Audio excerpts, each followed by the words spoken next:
I'm 34 years old and I'm a woman. I am currently going through a divorce. My husband is 33 years old.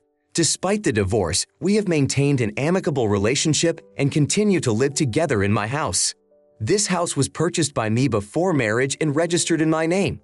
According to the laws of my country, my husband has no rights to the house. My husband has not moved out yet due to financial difficulties, which is fine with me. He has recently started a new job and plans to move in a month or two. My mother-in-law is an unpleasant person with whom we have never found common ground. She has always treated me with antipathy. Last month on my birthday, she called to tell me that she was happy to no longer consider me part of the family and that she was now under no obligation to buy me gifts. After finding out about the divorce, she called me since my ex was at work and couldn't answer. She said she was coming to our town for a medical procedure and planned to stay with us for 2 days. Since she doesn't drive, she couldn't go home right after the procedure. She wanted to spend the night and leave by bus the next day. I turned her down, explaining that the house belongs to me and that I do not wish to have unwanted guests in it. Neither she nor my ex could afford a hotel, and he couldn't drive her back because of commitments at his new job. My ex is very angry with me. He feels that I should not take my frustration out on his mother. However, I feel that I don't have to tolerate her presence in my home. We're not a family anymore, and I'm not going to stand for it. You're not an idiot. Your former mother-in-law has made her attitude clear by claiming that you are no longer part of her family. Therefore, she has no right to demand anything from you. It seems that your soon-to-be ex-husband failed to protect you well enough during your marriage, since his mother felt free enough to call you on your birthday and be rude. The problems with his mother are their problems with him, not yours. If he's angry about it, offer to let him leave early. There is nothing stopping him from doing that if he is so upset with his mother. Now that you are separated, he is now a guest in your home and has no right to invite anyone over without your permission. If he does let her in, his stuff will be outside within the hour. It's his choice.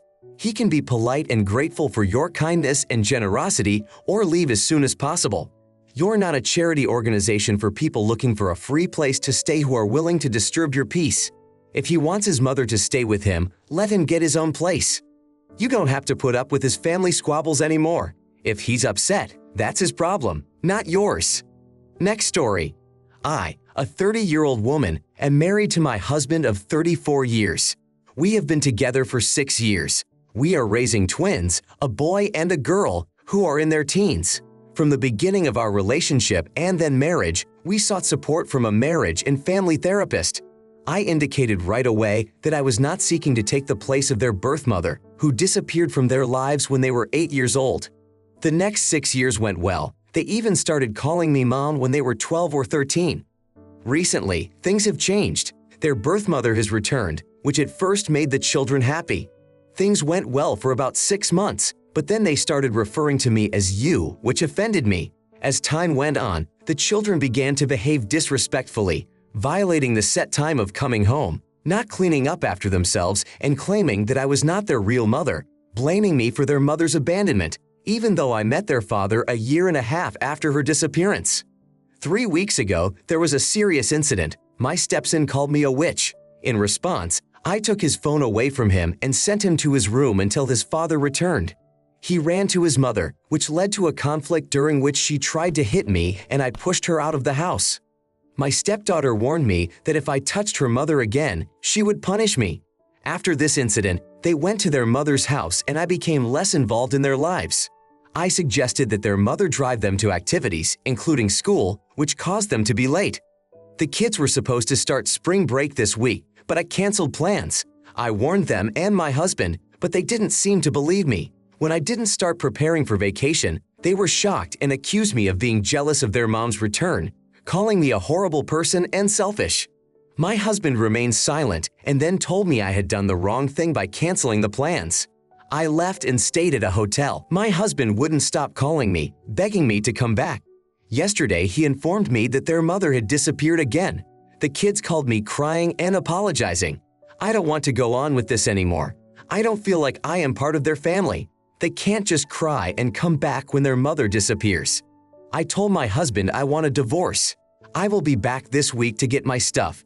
We have nothing to talk about. Yes, I know their mother manipulated them, and yes, they are teenagers, but that doesn't give them the right to treat me like that. Being a teenager doesn't mean you have the right to be disrespected and threatened. I have always been supportive of them. My feelings are important too. I am considering divorce not only because of the children's behavior, but because my husband has not been supportive. If he can't help me in a difficult situation, why should I stay? Disrespect and threats are not normal teenage behavior. I need time for myself. I don't want an apology just because their mother disappeared again. I want a sincere apology, and I don't believe anyone can be genuinely sorry just 2 days after their mother disappeared. I would never leave them, however, I need time to myself as my feelings have been left unaddressed. Yes, I am an adult, but I also have feelings of resentment, and I need time to take care of myself. I never demanded them to be perfect, nor did I expect them to have impeccable behavior or maturity.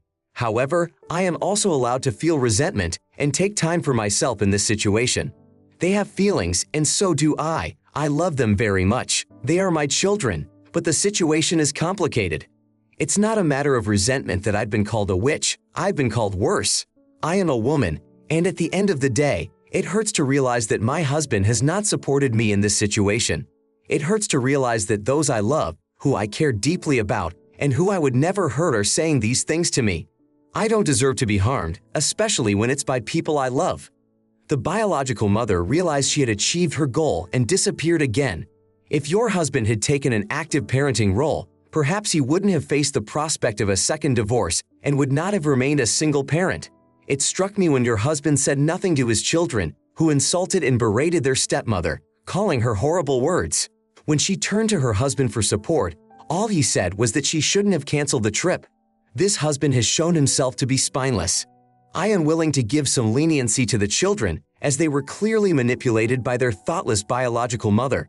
However, they are old enough to know that this behavior is unacceptable, especially towards their stepmother, who obviously loved and cared for them for many years.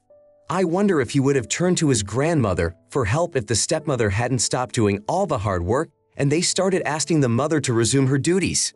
But being a mom suddenly stopped being fun and she backed off again. You weren't wrong to walk away when the disrespect started. Your husband should have gotten more active. Now I want to tell a different story. I'm a teenage girl. My older brother recently turned 18 years old. He is studying at a college that is a few hours away from our house. In honor of his birthday, my mom and dad and I decided to surprise him and visit him. We prepared gifts for him. I even knitted a toy in the shape of Pikachu for him. We didn't discuss dinner plans beforehand. If I had known what my father would suggest, perhaps I would have done things differently. Upon arrival, my father suggested several times that we go to Hooters restaurant. This suggestion made me very uncomfortable. For the record, Hooters is a restaurant chain that emphasizes waitresses in white shirts and short orange shorts. I became extremely uncomfortable. I suggested that the family go inside. However, seeing a bookstore nearby, I suggested the option that I visit that instead of the restaurant. The father got angry at this and started yelling. He stated that if I was uncomfortable, I could just wait in the car. I agreed and decided to stay outside. At this point, he took my cell phone away from me. 20 minutes later, my mom came out of the restaurant and asked me to come inside. I refused. My dad started yelling at me again for my choice. Hoping for understanding from my mom, I was disappointed when she said that I should have just walked in since it wasn't a big deal. I countered that I didn't feel comfortable going there with my dad and brother. My brother's birthday dinner ended up going on without me, but it didn't affect the overall mood of the party. My father and brother continued to discuss waitresses, and the evening ended as they had planned. You're not an idiot. You really made an impression with your bold behavior. You know how to stand up for your values, and you don't agree with misogyny and objectification of women. Even under the pressure of your parents, you have maintained incredible maturity and fortitude. Girls like you have the power to change the world. I fully support you and applaud this young lady. Even your mom, being a woman, did not support you. You stood by your opinion, and that's impressive. I'm sorry, dear, but your parents are wrong. That's a strange message your mom is sending you. I wonder how she feels seeing her own husband paying attention to young, half-naked women. She seems to have convinced herself that it's normal, and now she's trying to convince you of that. If anyone should have been on your side, it's your mom. A father who constantly yells at his young teenage daughter for not wanting to go somewhere she doesn't want to go is showing a lack of understanding. This is a clear lapse in parenting. My next story. I am 29 years old and my wife is 28 years old. We have been married together for 4 years. We recently had 2 sons in our family. Since the children were born, my wife often talks about how hard it is for her at work. She mentions that she has to do a lot of tasks after her work day. My work week is 50 to 60 hours, whereas hers is 40 hours. I try to take on more responsibilities around the house, especially on weekends. The problem in front of us is that a large portion of our family budget is taken up by daycare costs. They make up 70 to 80% of my wife's monthly income. Even though my income is enough to support our financial situation, even if she quits her job, the situation becomes more complicated. Given her dissatisfaction, I suggested that she quit her job and devote herself fully to caring for her sons. She often says that her social work job resembles domestic duties. I try not to diminish her contribution and focus on solving the problem. She continues to express dissatisfaction with her current job despite my suggestions that she resign. It makes me wonder if I am doing the right thing. She has also expressed a desire to change careers and move into digital marketing.